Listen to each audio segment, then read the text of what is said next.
Just a quick video about a Christian miracle, or miracles in general. The reason that I'm making this video is I just watched Tammy Peterson's testimony on how she recovered from cancer. She's the only person on earth who's been recorded to recover from this type of cancer.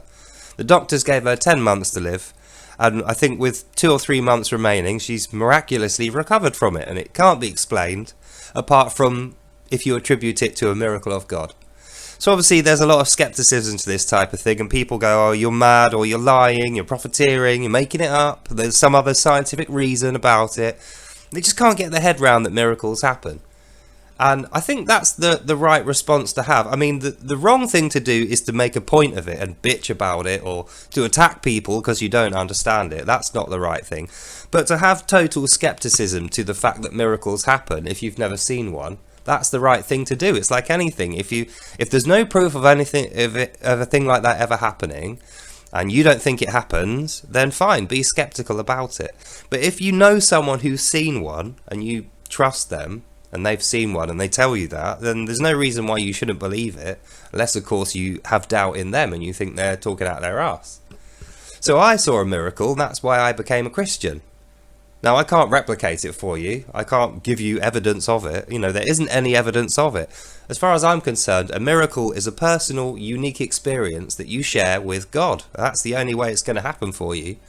You can't ask for it, or, you know, it's not like you get one because you deserve it. You can't rack up brownie points by giving food to the poor, walking old ladies across the road. That's not how it works. For me, I was just in a really bad place. And I was like a mouthy atheist for years before this, and I was absolutely convinced that God wasn't real. And then I had this bad stuff happen. I became homeless, and I was outside, I was freezing, I hadn't eaten for ages, and you know, I was starting to get quite worried that I might die. So I was in fear, and I thought, well, I've got nothing left to do, I've got nowhere else to turn, no other option. So I started thinking, oh well, if God's real, you know, I was actually saying it out loud while I was outside on my own. I was saying, well, come on, God, if you're real, now's the time to appear to me and to do something for me. And I started getting all these weird things happening, and it put a doubt in my head that he was not real. Because obviously I thought to begin with there was no God. When I started noticing all these weird things, it started putting that doubt in my head to think, well, maybe I was wrong about it. And then obviously after a while I thought, these are all leading me somewhere, aren't they? And then they led me to the ultimate miracle that I saw, and I was convinced. And then sure enough, I went and touched the altar, said a few words to God, and within a few weeks I was back off the street, I wasn't homeless anymore, and I was on the road to recovery. But I think about it like this: a miracle is like, think of it like a dream. Like, say you're asleep and you have a really cool dream, and then you wake up and you're like, wow, that was fantastic, and you tell someone about it. You're like, oh, I had this cool dream. If they said to you, oh, I would be interested to see a scientific study if you could replicate that dream like 50 times and we could study it and then we could make miracles ourselves, or we could make that dream, it wouldn't happen. There's no way you can replicate a dream that someone had in their head. Like, you can describe it all you like, and you can make a fake version of it, like a film that has that dream sort of encoded within it, but it's not going to be as good as the original. So I guess a miracle's like that, you know, it's something that happens to you personally, and it's amazing for you when you're in the moment. And it would be lovely if you could replicate that for other people and give them the evidence or the miracle so that they could believe and be happy. But that's not how it works. Only God can create the miracle. You can't. Like me, my miracle, I would love to be able to recreate it for other people, but that's not how it works. Like I say, it's not a thing that you get because you're good, or it's not a thing that you get punished by. For me, a miracle is a safety net that you get when you're at the absolute lowest point in your life, and you've tried everything else and it's failed, and there's nobody else there to help you, and you're absolutely hopeless.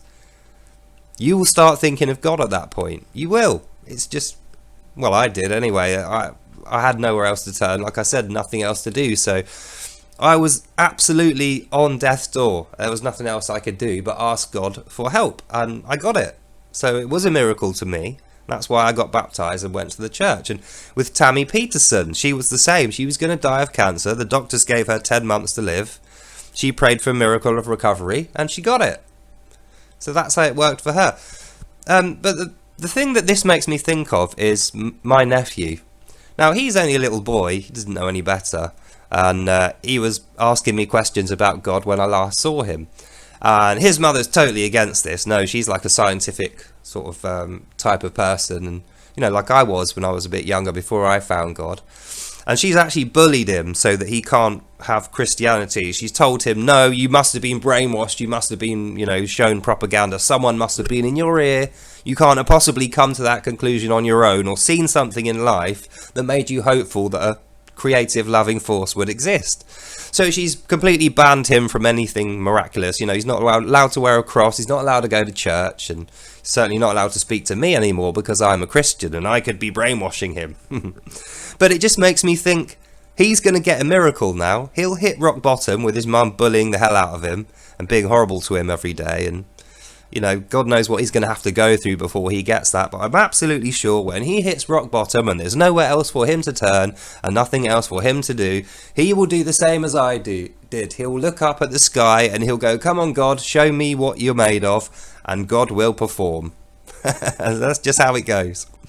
And I'll be happy for him when that happens. So I know his mum won't be. She's just full of doubt. You know, there's no miracles in her universe. There's only science, I suppose. You know, science is her God, if you like, and if science can't perform a miracle, then a miracle cannot be performed. She probably thinks that I'm crazy, or there's some reason I saw a miracle, like I was on drugs or drunk or something. And that's just sad, really. It's like Tammy Peterson. When people say, oh no, she wasn't really ill, she didn't really have cancer, she's done it for money, she's done it for publicity, just makes me sad to hear that. And I think, well, they're the kind of people that will never ever get a miracle. Not because they're undeserving of one. Like I said, it's got nothing to do with whether you deserve it or not. But they actually don't want one. When they're saying things like that, they want miracles to be fake. They want to strip the world of miracles. And all the people that have had one, or want one, they want to take that away from them. And I think that says something about them. They've got something missing in here, or something that's gone wrong. That's given them that kind of depressing, sort of nasty outlook on life. So in conclusion, don't be afraid of miracles, and don't be doubtful of people who claim that they've seen miracles, because they probably have, if they're saying that. I certainly wouldn't have said that until I had seen one. Like I said, I didn't believe in them beforehand. So, but I think the thing to do is to not bully little kids out of miraculous things. You know, if they are interested in the occult in some way, you know, if they're interested in God or the unseen portion of life, don't bully them out of it just because you're fucking miserable. I mean, I don't want to call it child abuse, maybe that's a little bit harsh, but I mean, it is kind of like that, isn't it? You're stripping a child of hope and faith that would make them happy and lead them into a better frame of mind for their life. And why? What do they get out of you bullying them out of that and preventing them from ever learning about that? What do they get out of it? Nothing. It's just an exercise in arrogance, isn't it? So that's the end of this video. In conclusion, miracles are real as far as I'm concerned, because I have seen one. And, you know, the proof is that I'm sat here now. When I had the miracle, I was on the street, homeless, with no food, nothing, not a penny to my name. My family all not speaking to me. And here I am years later in a lovely flat with money in my pocket and everything going well. And my family are speaking to me. Apart from the sister, who's, you know, bullying the kid. But I mean, I'm sure she'll come round. If he has his miracle and wants to go to his mother and talk about it, and she still doesn't want to know, she'll just lose her son, won't she? And he'll turn up at my door and want to tell me about it instead. So hopefully she won't. Hopefully she'll see sense, let him have his miracle that he's clearly now going to have. And when he declares that he's had it, be happy for him. You know, why not? Even if you don't believe it, even if you've got doubt, why would you piss on someone's parade who's had a miracle? It's a ridiculous thing to do. So that's the end of this video. Hope you enjoyed this little synopsis on miracles, God, and not bullying children who see miracles or want to see a miracle. Because ultimately all you're going to do is push them and the miracle out of your life. So you won't have that. You'll miss out on it. And you'll miss out on them.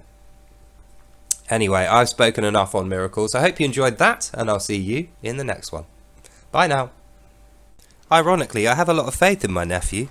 So my prayers are for his mum to recover, really, to stop bullying him and believing in science and diversity when they don't have the answers. Anyway, that's the end of this video. Hope you enjoyed that, and I'll see you in the next one. Bye.